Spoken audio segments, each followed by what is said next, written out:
Film diawali sebuah monolog dari sheriff yang menggambarkan kondisi tindak kriminal dulu lebih aman ketimbang zaman sekarang. Dan kita diperlihatkan seorang sheriff yang menangkap seorang pria dengan membawa sebuah oksigen dengan selang. Belum tahu kenapa alasan dirinya ditangkap, tapi saat sheriff itu melapor pada atasannya, tiba-tiba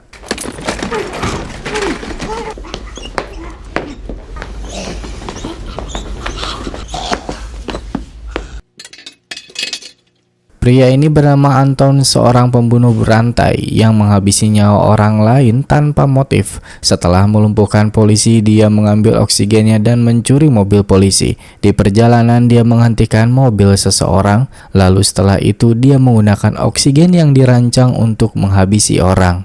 Kita pindah ke tokoh lain, Lewin Moss, yang sedang berburu. Saat akan mengambil hasil buruannya, dia melihat seekor anjing yang terluka. Wellin bergerak ke arah berlawanan dari anjing tersebut dan melihat pemandangan yang mengerikan. Kondisi di mana banyak mayat tergeletak dan senjata berserakan. Wellin mengecek salah satu mobil, masih ada orang yang selamat. Dia meminta minum kepada Wellin, namun Wellin tidak memperdulikannya. Sepertinya di sini telah terjadi transaksi narkoba. Wellin yakin pasti ada orang yang masih selamat. Wellin menemukan jejak mobil lain dan dari kejauhan terlihat seseorang duduk di bawah pohon. Tidak ada pergerakan dari orang tersebut. Wellin mendekati, dia menemukan koper berisikan uang $2 juta. Wellin kembali pulang, menaruh senjata hasil rampasan di bawah rumahnya. Tentu membawa pulang koper juga. Carla, istrinya, nggak percaya ketika Wellin mengatakan membawa koper penuh dengan uang. Saat malam harinya, Wellin tidak bisa tidur karena gelisah, terus memikirkan orang yang masih selamat tadi. Wellin memutuskan untuk kembali membawa galon air dan berpamitan kepada Carla akan memperbaiki sesuatu. Saat dia sampai, orang tersebut sudah ditemukan tewas dengan bekas luka ditembak. Dari kejauhan terlihat orang menghampiri mobil Wellin. Mereka mengempeskan mobil Wellin dan mempergoki Wellin. Sontak, orang-orang itu pun menghujani peluru kepada Wellin dan terus mengejarnya. Wellin terkena tembakan di bahunya, tapi untung saja Wellin berhasil selamat. Dia kabur berenang. Pada keesokan harinya, kita berpindah ke Anton. Dia sedang menepi untuk membeli bensin dan cemilan. Harusnya transaksi ini selesai begitu cepat, tapi Anton bermain lempar koin untuk memberikan keberuntungan kepada kakek tua ini. Jika dia salah menebak, maka tamatlah riwayatnya. Untung saja kakek tua itu bisa menebak dengan benar. Wellin yang sampai di rumahnya di malam hari, dia mengambil senjata di bawah rumah, lalu menyuruh Carla untuk pergi ke rumah orang tuanya. Tidak ingin menjelaskan secara detail, Wellin menyuruhnya untuk segera pergi. Di tempat kejadian adu tembak, Anton bertemu dengan dua orang yang sudah menunggunya. Anton membuka nomor seri mobilnya Wellin. Mereka ini semua saling mengenal. Mereka mengecek mayat-mayat yang tergeletak. Saat Anton diberikan sebuah alat seperti radio, Anton tiba-tiba menembak kedua orang tersebut tanpa aba-aba. Kita dikenalkan dengan karakter lain, seorang sheriff bernama Tom. Dia berangkat membawa kuda istrinya menuju rekannya Wendell yang berada di tempat mobil terbakar. Mobil ini merupakan mobil yang dipakai oleh Anton semalam. Tom dan Wendell menelusuri jejak ban. Mereka menemukan mobilnya Wellin. Tom mengenalnya karena ternyata mereka berteman dekat. Mereka melanjutkan mengecek. Di sini Tom tidak menemukan narkoba yang kemarin masih ada. Dugaan Tom sementara transaksi ini gagal karena tidak ada uang. Anton berhasil menemukan rumah Wellin, membawa senjata oksigennya untuk membuka paksa pintu. Untung saja Wellin sudah pergi terlebih dahulu. Anton hanya menemukan sebuah surat tagihan telepon milik Wellin. Setelah itu dia bertanya kepada tetangganya Wellin, namun dia tidak memberitahu kemana perginya Wellin. Wellin berada di bus mengantarkan Carla untuk pergi. Mereka berpisah sementara. Wellin akan pergi ke Del Rio. Wellin tidak ingin memberitahu alasannya kenapa. Meskipun Carla sudah bilang dia memiliki firasat buruk, namun Wellin berjanji dia akan kembali kepada Carla jika urusannya selesai. Tom dan Wendell ke rumahnya Wellin. Mereka menemukan pintu sudah berhasil dibobol, tapi keadaan rumah sepi. Tom memperhatikan bekas lemparan ke gang pintu tersebut. Wellin pergi membawa koper uang dan juga baju ganti, pergi menuju motel termurah. Dia menginap di sini untuk sementara, menelpon jasa penyewa mobil namun tidak dapat. Untuk menaruh uang $2 juta miliknya, Wellin menaruhnya di ventilasi motel.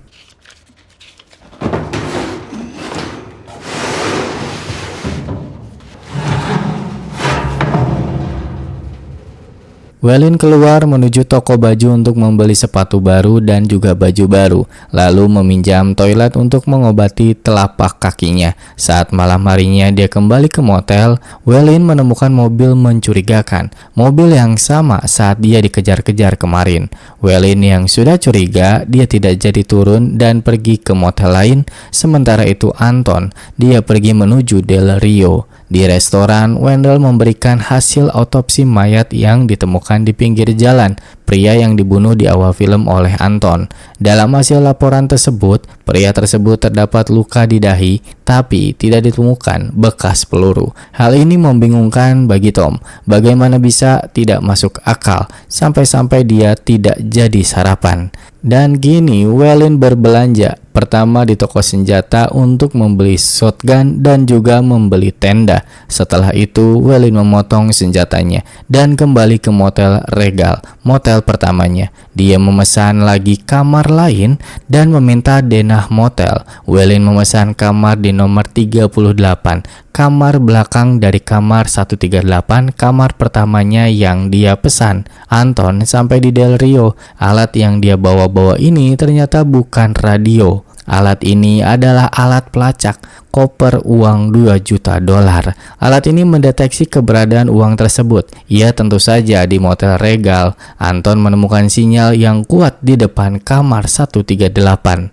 Wellin di kamarnya sibuk membuat sesuatu. Entah untuk apa, yang pasti dia mengerti situasi seperti ini. Anton menuju resepsionis memesan kamar. Dia masuk ke kamar 130. Wellin yang selama ini ngoprek, ternyata dia membuat sebuah tongkat untuk mengambil koper uang di ventilasi. Sementara itu Anton, dia mempersiapkan senjata oksigennya dan keluar berkeliling motel sambil membawa alat pelacak. Saat Wellin akan menarik koper di kamar 138, terjadi keributan.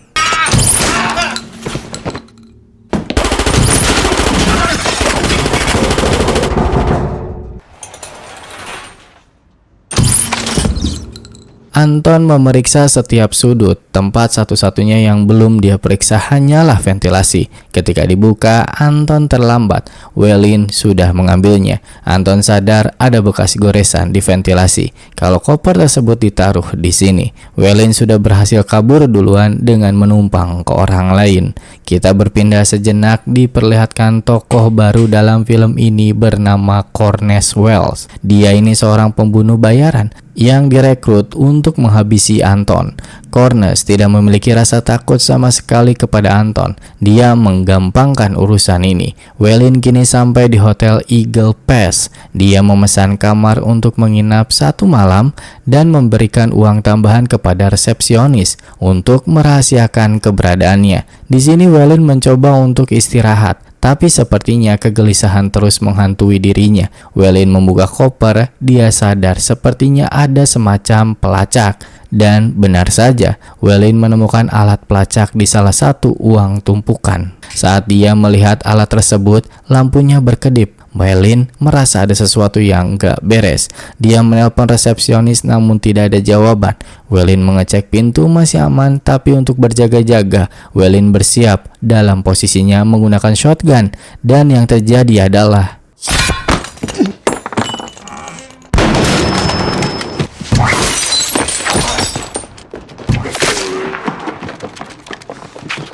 meskipun Wellin berhasil kabur, dia terkena tembakan di bagian perut.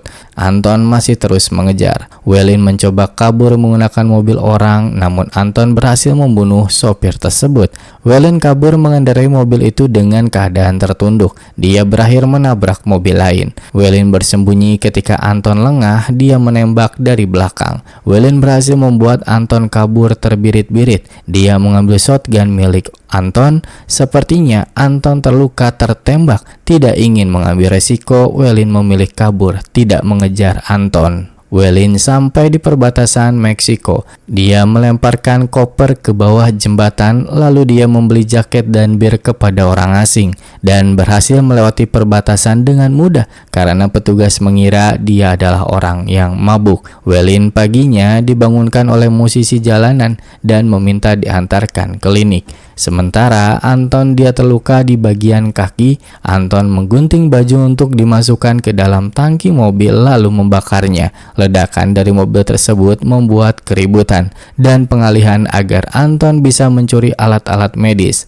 Setelah itu, Anton mengobati lukanya sendiri di kamar hotel. Di kantor sheriff, Tom mendapatkan kabar bahwa DEA menelpon mengajak kerja sama, tapi Tom bersikeras ingin menyelesaikannya sendiri tanpa bantuan DEA. Tom di sini melihat sebuah mobil melintas yang mengangkut sesuatu. Dia pun mengejarnya. Mobil itu diperiksa dan ternyata berisikan mayat. Setelah itu Tom membiarkan dia pergi. Kembali ke Welin, dia terbangun dan Carson sudah berada di sini. Tujuan Carson tidak untuk membunuh Welin, melainkan dia hanya ingin mengambil uang. Welin mengaku dirinya telah menghabiskan uang itu. Di sini juga mereka membahas Anton. Dari sini kita baru mengetahui kenapa Welin begitu hebat dalam bertahan hidup dan menembak. Ternyata dia adalah veteran perang, sama seperti Carson.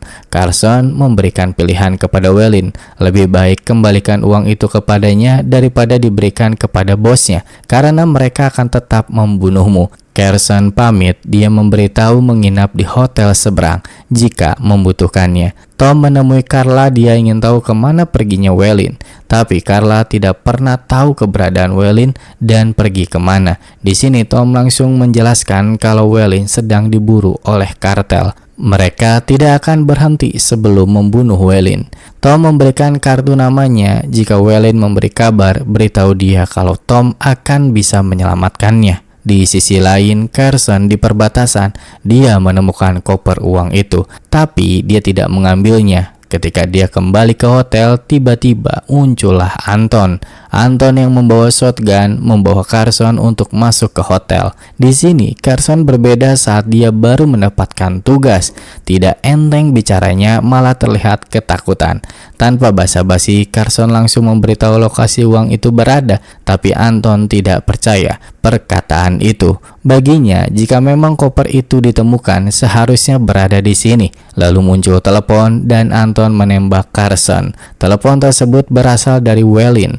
Anton langsung to the point, meminta lokasi koper tersebut. Anton mengancam kepada Welin, jika tidak memberikan koper itu, maka Anton akan membunuh Carla. Welin ciut dengan ancaman ini. Dia akan membawakan koper itu kepada Anton. Wendell memberikan kabar tentang 3 orang yang tewas di motel Regal di Del Rio. Semua orang itu adalah orang Meksiko tanpa identitas. Tom menyuruh Wendell untuk mencari kapan kejadiannya. Lalu Welin dia pergi ke perbatasan meminta bantuan kepada polisi perbatasan. Dengan berbekal bukti ingatan dia pernah ikut berperang di Vietnam, polisi ini percaya kalau Welin adalah seorang veteran. Dia pun mendapatkan tumpangan ke kota. Welin kembali ke toko baju sebelumnya. Setelah mendapatkan baju baru, Welin mengambil kembali koper uang itu. Lalu dia menelpon Carla untuk bertemu di motel Desert Sand, El Paso. Dan Anton menuju kantor yang sama saat Carson direkrut. Anton kesini untuk membunuh orang yang merekrut Carson. Kita baru mengetahui orang tersebut ternyata adalah mafia yang bertransaksi narkoba dengan orang Meksiko. Anton dipekerjakan oleh mafia ini, tapi endingnya dia malah berkhianat. Carla dengan ibunya pergi menuju Hotel El Paso. Selama perjalanan ada yang mengikuti. Saat sampai di bandara, ketika menurunkan barang, orang yang mengikuti itu berpura-pura membantu, padahal dia ingin tahu pergi kemana. Dengan polosnya ibunya Carla memberitahukan kemana perginya pada orang tersebut. Carla sudah merasa buntu, dia memberitahu keberadaan Whelan kepada Tom. Tapi Carla meminta Tom untuk datang sendirian karena Whelan tidak suka ditolong. Sementara Anton berada di pinggir jalan, mobilnya mogok, berhenti seseorang untuk membantu. Tapi endingnya orang tersebut tewas dan mobilnya diambil oleh Anton. Kini kita sudah berada di Desert Land El Paso. Whelan yang baru sampai ditawari bir oleh perempuan ini. Beberapa jam berselang, Tom yang berkendara menuju Desert Land, dia mendengar dan melihat orang bersenjata kabur. Tom langsung menuju TKP. Di sini dia melihat korban berjatuhan dan yang sayangnya Whelan telah tewas tertembak.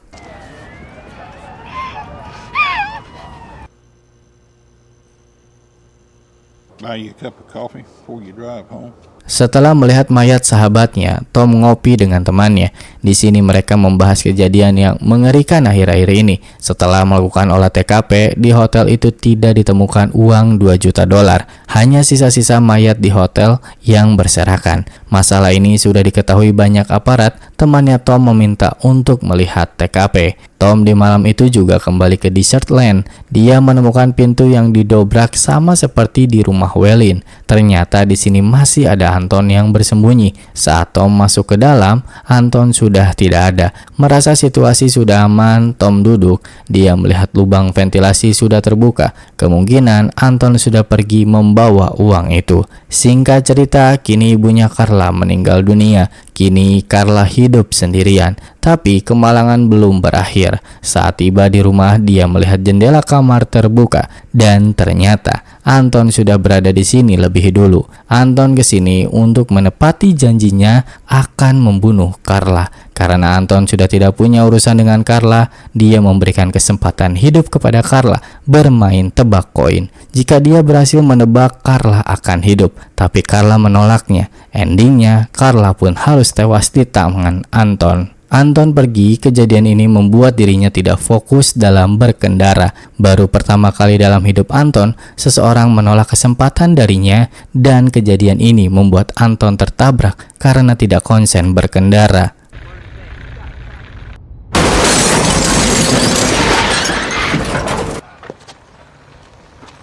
Akibat tabrakan itu, tangan Anton patah. 2 bocil yang melihat Anton, mereka menolong Anton. Tapi Anton menolak bantuan dari 2 bocil ini, lebih memilih membeli kemeja bocil itu dan mengikat ke leher agar bisa menopang tangannya yang patah. Lalu dia pun pergi. Kini Tom sudah pensiun semenjak kejadian Whelan. Dia sudah sadar karena semakin tua, tidak sanggup harus membereskan masalah seperti Anton. Seperti dalam judul film ini, No Country for Old Men. Dan film pun tamat.